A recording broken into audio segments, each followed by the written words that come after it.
கடைசி ஒரு 3 மாசமா நம்ம அடிக்கடி கேட்டுட்டு இருக்க ஒரே வார்த்தை strait of Hormuz. Strait of Hormuz அப்படின்னா என்ன? ஃபர்ஸ்ட் எந்த இடம்? ஸ்ட்ரெயிட் ஆஃப் ஹார்மோஸ் அப்படின்றது என்னன்னா ஈரானுக்கும் ஒமானுக்கும் நடுவில் இருக்க ஒரு ஸ்ட்ரெயிட்.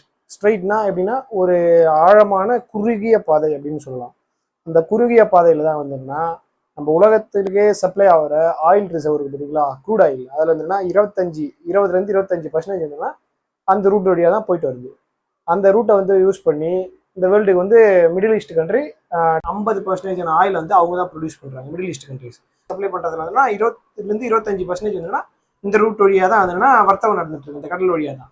இப்போ ஈரான் வந்து அந்த இடத்த மூடுறாங்க, பிளாக் பண்ணுறாங்க அப்படின்னா இந்த 20-25% ஆயில் ப்ரொடக்ஷன் வந்து என்னன்னா வெளியிலேயே வராது. அப்போ வந்து என்னன்னா ஷார்டேஜ் ஆகும். ஷார்டேஜ் அப்படின்னா ப்ரைஸ் வந்து இன்க்ரீஸ் ஆகும் க்ரூட் ஆயில். அப்போ க்ரூட் ஆயில் இன்க்ரீஸ் ஆச்சு அப்படின்னா நம்மளுக்கான விலைவாசி இருக்கு பார்த்தீங்களா, இன்ஃப்ளேஷன் ஏறும். இன்ஃப்ளேஷன் எப்படி ஏறும்? இப்போ வந்து ஒரு இடத்துல இருந்து இன்னொரு இடத்துக்கு வந்து ஒரு பொருள் போகணும்னு வச்சுங்களேன், அந்த பொருள் எப்படி மூவ் ஆகும்?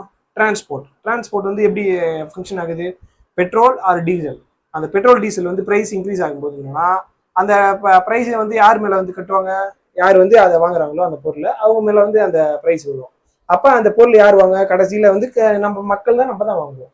இப்போ நம்ம பேரில் தான் வந்து இன்ஃப்ளேஷன் அதிகமாகும். இப்போ ஒரு எக்ஸாம்பிள் வச்சுங்க, கோயம்பேட்டில் வந்து ஒரு மார்க்கெட்டில் வந்து காய்கறி வருதுன்னு வச்சுங்களேன். இப்போ போன டைம் வந்து ஒரு 10 ரூபா இருக்குன்னு வச்சுங்களேன் ஒரு தக்காளி.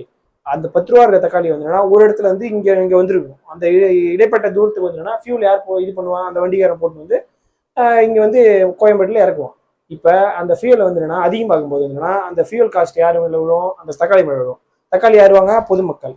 அப்போ என்ன ஆகும் அப்படின்னா நம்மளோட இன்ஃப்ளேஷன் வந்துன்னா ஒரு பொருளுக்கும் ஏறும் போதுன்னா அப்படியே டோட்டலாக ஓவரில் வந்துன்னா டோட்டல் இன்ஃப்ளேஷன் வந்துன்னா அதிகப்படியாக ஏறும். ப்ரைஸ் வந்துன்னா க்ரூட் ஆயிலை பொறுத்து தான் வேர்ல்டோட வந்துன்னா அந்த இன்ஃப்ளேஷன்ன்றது வந்துன்னா மேலே கீழே அப்படி போயிட்டு வரும்.